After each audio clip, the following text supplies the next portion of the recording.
Baiklah, sekarang ini awak boleh buka buku aktiviti Bahasa Melayu Jilid 1.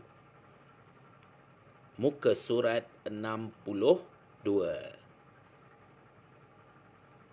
Baiklah, pertama sekali yang perlu awak buat, macam biasa, baca soalan.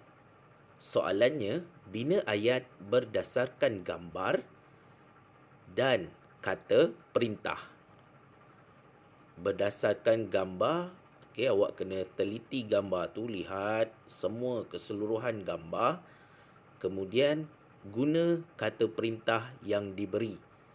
Contoh pada gambar dan kata perintah nombor 1. Yang ini. Yang ini Okey. Dalam gambar itu ada seorang guru lelaki dan ada 3 orang murid sedang mendengar arahan guru. Jadi guru itu sedang memberikan arahan.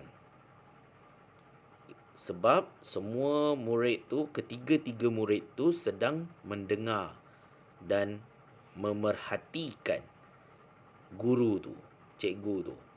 Okey. Kata perintah yang diberi adalah harap.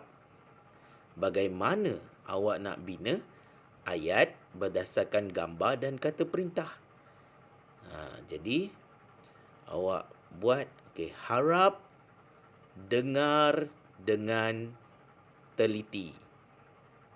Jadi ayat yang diberi adalah betul.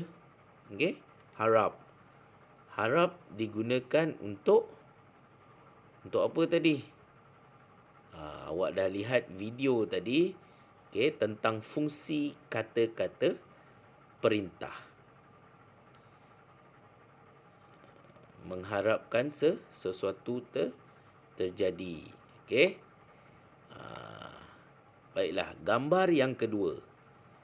Awak boleh lihat beberapa orang murid sedang beratur. Kata perintah yang diberi adalah sila.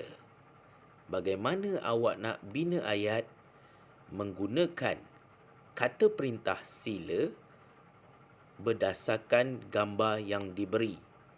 Gambar 2. Cuba buat dulu. Fikir.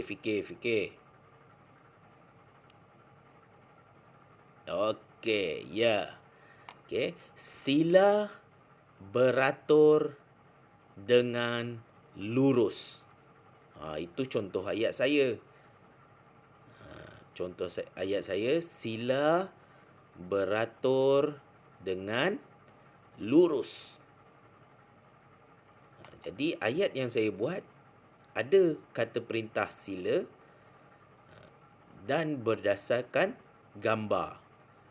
Dan gambar tu dia beratur tidak lurus. Budak lelaki tu, budak perempuan tu, budak-budak perempuan beratur lurus. Budak lelaki tu macam tak berapa lurus. Jadi arahan dia, kata perintah, yang awak boleh bina ayatnya berdasarkan kata perintah dan gambar.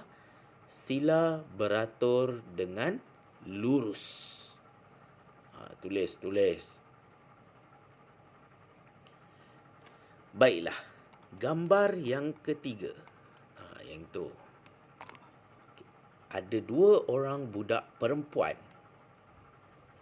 dan ada 3 gelong rotan yang berada di atas tanah. Bagaimana awak nak bina ayat berdasarkan gambar tu dan kata perintah tolong? Cuba bina ayat. Fikir dulu.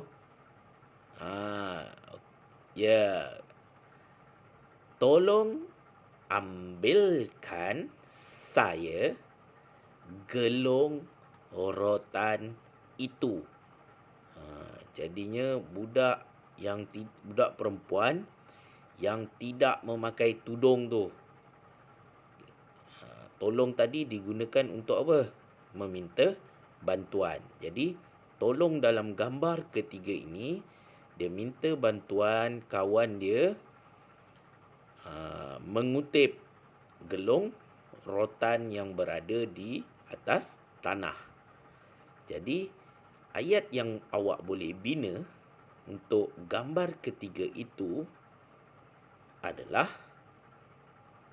tolong ambilkan gelung rotan itu.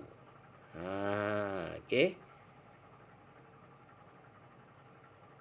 Baiklah, setiap ayat-ayat tadi, permulaan ayat mestilah huruf besar. Dan akhir ayat mesti letak noktah. Atau biasa awak panggil titik. Letak noktah. Okey. Awal ayat huruf besar, akhir ayat letak titik. Ataupun noktah. Noktah lebih tepat. Okey, titik.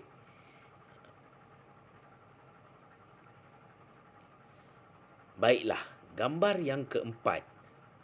Seorang budak lelaki tengah bermain apa tu? Ya, bermain badminton. Tanpa apa tu? Dia main badminton betul dah. Tapi yang tak betulnya, okey, dia tidak memakai kasut. Kemudian, kata perintah yang diberi adalah jangan. Jangan digunakan untuk apa tadi? Kalau awak lihat video saya sebelum ni, untuk melarang sesuatu, okey, buat sesuatu. Jadi, macam mana nak bina ayat? Awak fikir dan bina sendiri. Baiklah, itu saja untuk minggu ini. Sekian, terima kasih.